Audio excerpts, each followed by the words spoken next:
What's going on, guys? It's Nick here, back with another video. Early round wide receiver targets, only looking at the first 4 rounds today, only looking at wide receiver. And we're identifying my favorite picks, not just the players I have listed as targets, but the ones I would be looking to draft if I only had one team. So, of course, taking into account where you can get them as well. But before we start, of course, gotta do the stat of the day. Yesterday's stat was which wide receiver was given the least cushion by defenders last season. The answer was Robbie Anderson. Today's stat, which quarterback had the highest percentage of aggressive plays downfield? So, which wide receivers am I targeting the most in the first 4 rounds? We'll start off with Davante Adams. Adams usually comes off the board in the late first, maybe in that like 8, 9, 10 range. And it's not that I have him as some insane value. I have him as the wide receiver 2, which is where he should be ranked. Some people on ESPN have him quite a bit lower than that, but I have him at 2 and ranked 9th overall. I think that's a really good spot for him. And of course, if you're looking at first round players, no one's going to be some just like incredible value, right? Everyone's going to be ranked roughly where they should be. But I think he's a great pick this season for a few reasons. First is, honestly, he's one of the only wide receivers that even has a chance of finishing number 1. You know, there are only a handful of guys who could realistically outscore Michael Thomas, and he's one of them. You know, in my eyes, what we saw last season in the playoff games against Seattle and against San Fran were what we should expect on a regular basis moving forward. 8 for 160 and 2 touchdowns on 11 targets against Seattle, then 9 for 138 on 11 targets at San Fran. Those are the numbers I expect from him consistently this season, because who else are they going to throw to? Like, Allen Lazard is fine. I think he's a decent sleeper, but it's Allen Lazard. You know, he's been over 70 receiving yards once, ever. He had 4 total targets on 78 snaps in the playoffs. He's not a threat to Adams. And when you look outside of him, it's gross. I mean, people are hyping up Jay Sternberger, who I guess is also fine as like a late round dart throw at tight end, but you know, that we shouldn't be hyping up Jay Sternberger. They have no one outside of Adams. They didn't draft anyone. MVS was just completely phased out late last season. Funchess opted out. You know, we worried about Jake Kumaro and Equanimous St. Brown? Obviously not, right? Like, Adams is the guy. And I think people forget just how dominant he was late last season because he missed some time. You know, he sprained his toe in week 4, and then he missed the next 4 weeks and was on the injury report for the next 6 weeks. And in that week 4 game, he had 10 for 180 and 15 targets. And then if we look after that, after he returns in week 9 on through the playoffs, his targets each game, 11, 10, 12, 10, 9, 13, 16, 13, 11, 11. That's 113 targets in 10 weeks, on pace for 180.8 over a full season. He was being targeted as much as Michael Thomas was in his record-breaking season, but there's actually an argument that Adams has even more upside, like a higher ceiling than what we just saw from Michael Thomas. He could perform better than what Thomas just did. You know, Adams had just 4 fewer red zone targets than Thomas did last season, even playing in just 12 games, you know, and totaling 48 fewer total targets as a result of missing a month. Adams is the biggest red zone threat in the NFL, and his touchdown upside is scary, especially since we expect the Packers to throw for a much greater percentage of their touchdowns this season as compared to last season. So 180 targets for Adams wouldn't really surprise me at all. He's not going to have any dud games, and he is the favorite to lead all receivers in touchdowns. So you can get him in the late first round. You know, in recent years, honestly, a player like that has cost you a first round pick, an early first round pick. Now it's a late first round pick. And so you can still pair him with an elite running back, or if you want, double dip at wide receiver. If you want to start off kind of like RB0, we know that I don't prefer to go full RB0. But if you're looking at the board and you see like Davante Adams and Julio Jones sitting there as your first 2 picks, you cannot tell me that's bad. Now, I prefer not doing that, but I mean, you can start off a draft easily with Davante Adams and then one of Miles Sanders and Kenyon Drake. And I think that is a fantastic way to go, especially if you get into this range at the end of the first round where you just don't feel like you know which running back to take. You know, there's a few guys you like, and you think some of them are going to be there at your next pick, but you're not like extremely pumped about one of them. But you see Adams on the board, and I'm telling you right now, Adams is going to crush this season. Go for it. Take Adams, secure a top 3 wide receiver, and then you're still going to get a running back 1 in the second round. So I think that's a really nice start to drafts when you have like a late first round pick. Another wide receiver I absolutely love is DJ Moore. He comes off the board in like the middle of the 3rd round as the wide receiver 11 on average, but he's my wide receiver 9, and I have him ranked as a late 2nd round pick. What Moore was able to do last season at age 22 is amazing. His 16-week pace was 98 for 1341, 4.6 touchdowns, and that was with mostly Kyle Allen at quarterback, who's not good. You know, among the 27 quarterbacks with at least 300 pass attempts last season, he ranked last by a mile in adjusted net yards per attempt. In fact, he ranked 262nd among 285 quarterbacks in that same metric over the last 10 years. And you know what? We're going to do stat of the day number 2. Let's see how many of you actually watched the full breakdown of each player.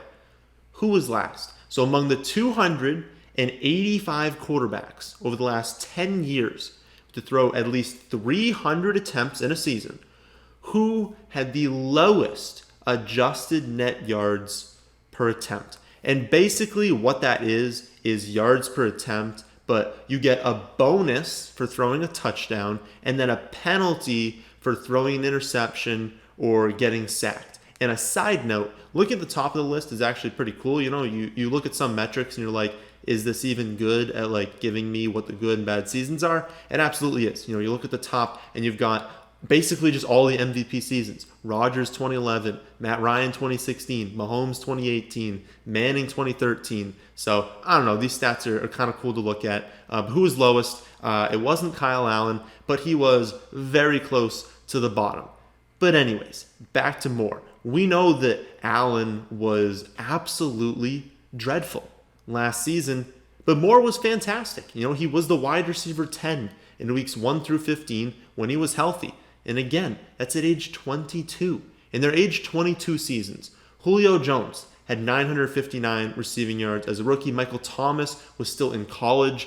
Davante Adams had 446 yards. Tyreek Hill, 593 yards. Even our beloved Chris Godwin only had 842 yards. He's the 5th wide receiver ever to post at least 87 for 1175 before turning 23, and he did it with Kyle Allen. And it just so happens that he has an 88th percentile speed score, a 98th percentile breakout age, first round draft capital, all the 3 metrics we look for in breakout players. His production was not a fluke. DJ Moore is a stud, and since he's not a household name, you're going to continue to get him at a discount, but he's going to be a household name after this season. Allen Robinson, next wide receiver we'll go over. He's being taken pretty close to where Moore is, going in the mid-3rd round as the wide receiver 12. But he's my wide receiver 7, and I have him also as a late 2nd round pick with DJ Moore. People are funny. You know, the fact that he was incredible last season just seems to mean nothing to so many people since the Bears are going to be bad this year. But they were bad last year, and he was incredible. So why are people using the argument that the Bears are bad? We know they're bad. They were bad. But Allen Robinson overcame that. He just had 98 for 1150 and 7 touchdowns as a wide receiver, 11.5 PPR, 8 in full PPR. So unless you think Trubisky is going to be even worse, I don't get why people think Robinson's going to be worse, because it's not Anthony Miller. I mean, Anthony Miller, when he got the full-time job in week 11 on, Allen Robinson's targets went up. He averaged 9 targets per game in weeks 1 through 10, then over 10.5 across the final 7. So it's not Anthony Miller that's making people wary of drafting Allen Robinson. Maybe people think he got lucky and that he's not actually good, but he had a 98th percentile success rate versus man, a 97th percentile success rate versus press. Both of those rank inside the top 10 all time since Matt Harmon started collecting this stat. So I guess the only argument against Robinson is that you think the Chicago Bears will be even worse than they were last season. So even worse than 29th in scoring and 29th in yards per game. But that's the far less likely outcome. The most likely outcome is that they improve. You know, they had no quarterback option behind Trubisky last year. They do now. So either Trubisky improves and they stay with him, or he doesn't and they move on to Foles. And there's no way in the world that both of them are going to be worse than Trubisky was last season. You know, do you see a theme with these last two players? It's when you have elite players that do great despite terrible quarterback play, and then you get them at a value, those are the players you target. You know, you don't pay for prior season efficiency or take players early that you hope might be good. You take players who have proven to be elite, to be successful fantasy options when they were in bad situations in the past, but we expect them to be in better situations in the future. That's true for both Moore and Robinson in 2020. They are in better situations. They are both elite, and so they are both being undervalued. The final player we'll go over today is Calvin Ridley. Ridley goes in like the mid-4th round as wide receiver 16, but he's my wide receiver 12, and I have him ranked 32nd overall, which is the 8th pick in the 3rd round, so I guess that like mid to late 3rd round range.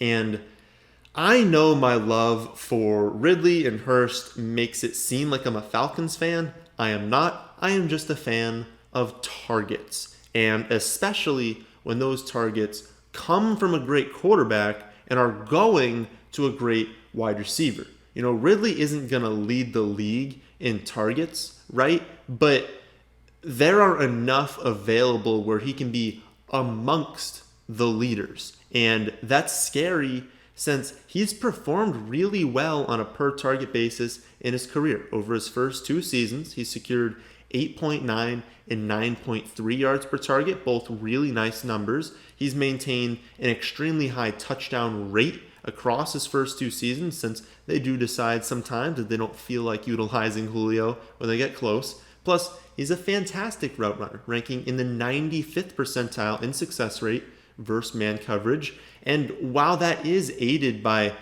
often playing a team's number 2 corner, it's not like that's not going to happen this season. Like, Julio is still the guy. He's still going to see the top corner. So Ridley's always going to see the second best corner. And while you can say maybe he's not as good as we think because of that, it doesn't matter for fantasy. He's going to see the backup corner, or I guess not backup, but the number 2 all the time. You know, and now you tell me that his team has the most vacated targets in the league by a mile. You know, you tell me that they're going to have a bottom 10 defense. They're playing in a division with 2 legitimate Super Bowl contenders. They only have a win total of 7.5 games, meaning they're going to be down late a lot. And historically, this is a team that's finished in the top 3 in terms of pass attempts and completions per game. You know, if you don't want every piece of a player on that offense, then I don't know what to tell you. Like, Ridley isn't even going that early. Like, that's the thing. You know, you can get him as your wide receiver 2, having still targeted 2 elite running backs, or even, I guess, as your top wide receiver if you wanted to start out something like Kamara, Drake, maybe Melvin Gordon, and then Ridley. I don't know. Maybe you want a different player third, but you get the point, right? Like, he's going in the 4th round, but everything screams that he is this year's Chris Godwin. So you gotta be targeting him whenever you can. So, those are 4 wide receivers I am targeting the most heavily in the early rounds. Of course, these are only the early rounds. There's many more rounds after that. So if you want to see the full list of players that I'm targeting, as well as those who I'm avoiding, you can check that out at our website, thefantasyfootballadvice.com. That's the end of this one. Hope you all did enjoy. If you did, how about hitting that like button? And how about subscribing to the channel if you're new? Thanks for watching.